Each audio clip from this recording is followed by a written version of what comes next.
From our Chicago studios, this is the Muslim News on Muslim Network TV. Assalamu alaikum, I'm Samana Siddiqui. Our top story tonight. Jewish Voice for Peace, or JVP, has labeled Israel a rogue state following a brutal military strike in Rafah.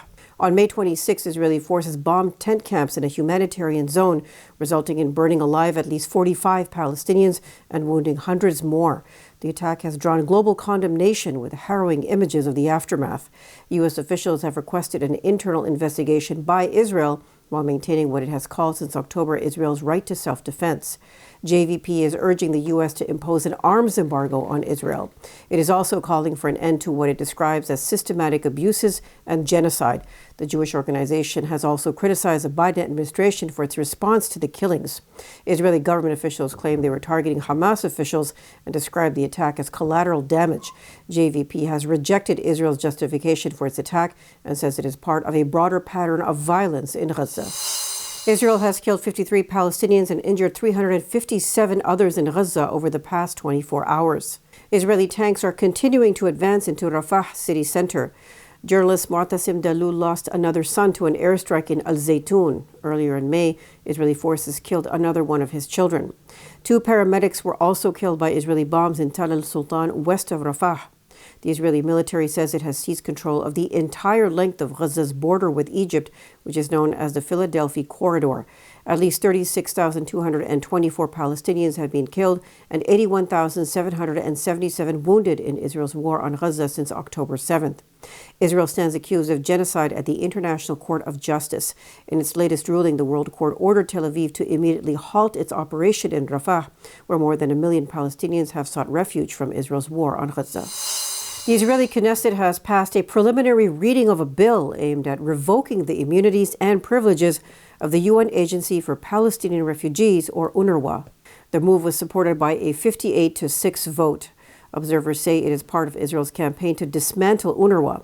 The UN agency has aided refugees across Jordan, Syria, Lebanon, the West Bank, and Gaza since its establishment in 1949.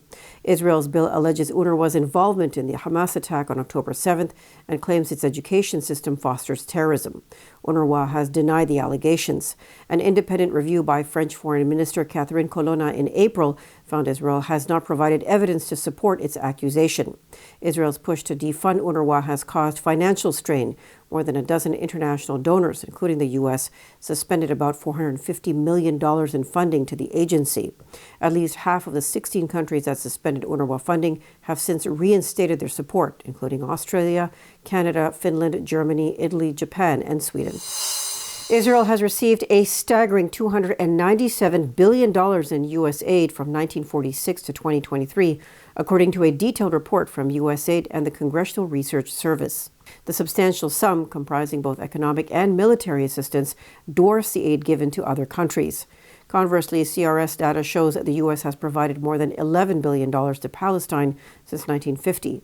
Recently, the U.S. agreed to continue supporting Israel with nearly $4 billion annually until 2028. A recent bill passed by the House of Representatives on April 20th promises $17 billion in military aid to Israel and around $2 billion to Gaza. An AI-generated image depicting Israel's attack on Rafah has garnered immense attention on social media, amassing 40 million shares on Instagram. Celebrities such as Kehlani and Hassan Minhaj, alongside millions of users, have shared the image. The graphic portrays a stark scene of rows of tents against snowy mountains, with the message "All Eyes on Rafah" prominently displayed. This is in reference to the Rafah massacre, where Israeli forces targeted a tent camp in Gaza, burning at least 45 Palestinians alive. Footage from the incident showed the devastating aftermath of charred bodies and destruction, igniting global condemnation of Israel's war on Gaza, which has killed over 35,000 Palestinians since October. The co-chair of the task force combating anti-Muslim bias at Harvard has been a supporter of the Palestinian liberation struggle. Ali Asani, a Middle Eastern Studies professor, has in the past vehemently opposed U.S. support for Israel's government, calling it an apartheid regime, as described by organizations like Human Rights Watch. In February, interim Harvard President Alan Garber appointed Asani to co-chair the Presidential Task Force on Combating Anti-Muslim and Anti-Arab Bias. The group was created to examine the recent history of anti-Muslim and anti-Arab bias and its current manifestations. Media reports suggest that in May 2021, Asani signed on to a Harvard faculty member statement that expressed solidarity with the Palestinian people in their struggle for freedom and self-determination. More than 70 Harvard faculty members endorsed the statement, criticizing Israeli state violence and U.S. aid. Asani has rallied behind student protests on campus against Israeli violence in Gaza, advocating against disciplinary action. Recently, he urged Harvard's president to negotiate with student protesters and oppose sanctions. Asani, along with task force co-chairs, highlighted incidents of bias against Muslims and Arabs on campus. The task force plans to release policy recommendations this fall to address such issues. Major labor union expresses support for free Palestine camp at University of Toronto. Details after the break, so stay tuned and we'll be right back.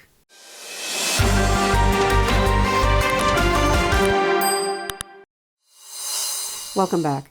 In Canada, the Ontario Federation of Labour, representing 1 million workers, has thrown its weight behind students at the University of Toronto, peacefully demanding the liberation of Palestine. Students are also demanding divestment from Israel-backed firms and transparency from the university administration.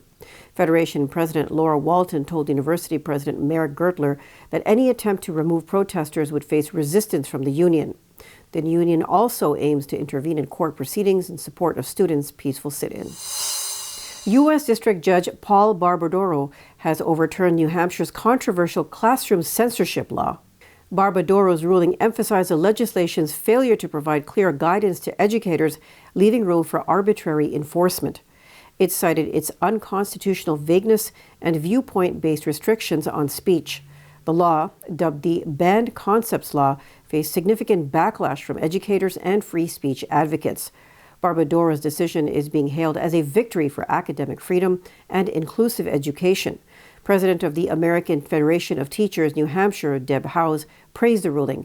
She emphasized educators' constitutional right to teach accurate lessons without fear of reprisal. The law is similar to others in Republican-controlled states and aims to restrict discussions on race, gender, and identity in classrooms. Advocates believe the ruling will ensure a more open and honest dialogue in New Hampshire schools, benefiting all students. 3 Black men are suing American Airlines, claiming they were unfairly removed from a flight due to racial discrimination. The lawsuit alleges they were ejected from American Flight 832 on January 5th without valid reasons solely based on their race. The men were told a complaint about body odor prompted their removal, but they have refuted that. Cell phone footage captures a chaotic scene as the men question the airline's actions, with one man calling it discrimination, which is repeated by an airline employee. The plaintiffs, who did not know each other prior to the complaint, were eventually allowed back on the plane after an hour delay. They are seeking compensation for pain and suffering, punitive damages, and attorney fees. American Airlines says it takes discrimination seriously and is investigating the matter. Civil rights group NAACP had flagged American Airlines' treatment of Black passengers in 2017, suggesting a pattern of discrimination. Supreme Court Associate Justice Samuel Alito has refused to recuse in 2 cases linked to the January 6, 2021 attack on the U.S. Capitol. Demands for his recusal emerged after a report that he had pitched an upside-down American flag on his property in Virginia in January 2021. Critics say this shows lack of respect to America's national symbol, as well as his sympathies towards the attackers. Alito claims the flags were flown by his wife, Martha Ann, not him, and that he asked her to remove the flag. The Council on American Islamic Relations is calling on Louisiana's Department of Education to suspend its association with Prager U. CARE has stressed concerns over Prager U's history of spreading ahistorical information and Islamophobia. The civil rights organization says this makes it unsuitable for inclusion in public school curriculums. CARE Research and Advocacy Director Corey Saylor warns of the potential harm Prager U content could cause, particularly to Black and Muslim students. Georgetown University's Bridge Initiative says Prager University is not an academic institution and that using university in its name is factually incorrect. As well, it notes that several Prager U's videos are spreading anti-Muslim rhetoric and conspiracy theories. CARE officials say they aim to prevent the dissemination of harmful and discriminatory content in educational settings. That's all from our Chicago studios tonight. Thank you for tuning in. You can subscribe to our YouTube channel and hit the bell icon for the latest updates. Your support is needed more than ever to continue our mission of providing informative, educational, and inspiring content to Muslims in North America and around the world. Donate now by calling 1-800-432-4262. You can also use the Zelle app for easy payments by sending to info@soundvision.com or visit muslimnetwork.tv/donate. For more content, keep watching Muslim Network TV or visit muslimnetwork.tv. Salam and good night.